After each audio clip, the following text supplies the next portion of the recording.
Assalamu alaikum, урматтуу биздин каналдын көрүүчүлөрү. Мен азыр Ош шаарындагы Манас Ата кичи району мурунку ХБКда турам. Бул жер баягы Гүлкайыр деген мебель саткан жер. 2022 жылдын 30 майыда 19 же 20 эмес 21 кылым мына ушул жолду кимиси казган анык билбейм, бирок казган боюнча мына ушинтип таштап кеткен.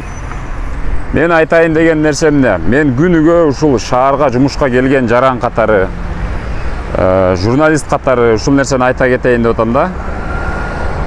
Чукулагандан кийин сразу асфальт басып кеткенге мүмкүнчүлүгү жок экенин сурасак айтат ошентипчи. Анан кийин жок дегенде мына ушул казгандан кийин ушул ордун шагал менен же топурак менен көмүп койсо болмок да. Бул жерде жеңил унаалар эмес, мына оор деген троллейбус деле зорго өтөт.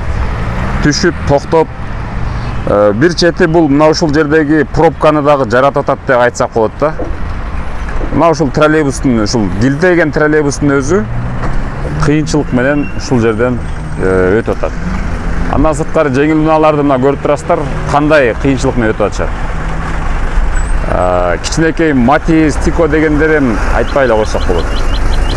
Ушул жолдун так ортосунан кесип өткөн дагы ордун толтурбай койгонда. Мен айтайын дегеним, муну жолдор башкармалыгын караган Аржыбек Жунусов карайбы же курулуш тармагын караган вице-мэр, Ош шаарынын вице-мэри Жасур Азимов карайбы, бирок мынауну дагы таштап койбой, бул түзүк эле чукурлуктагы арык да, мындайча айтканда.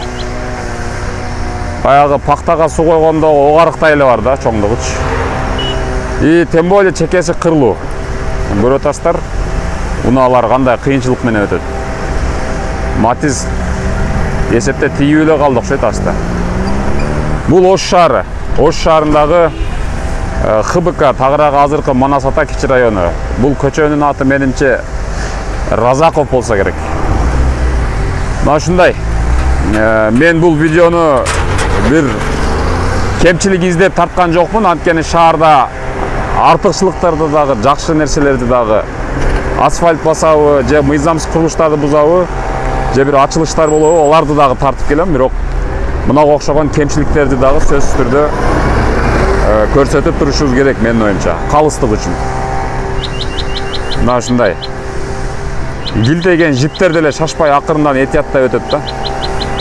Эми ачык айтканда уят. Муну жок дегенде шагал менен толтуруп койсо, унаалар кыйналбай өтмөк да.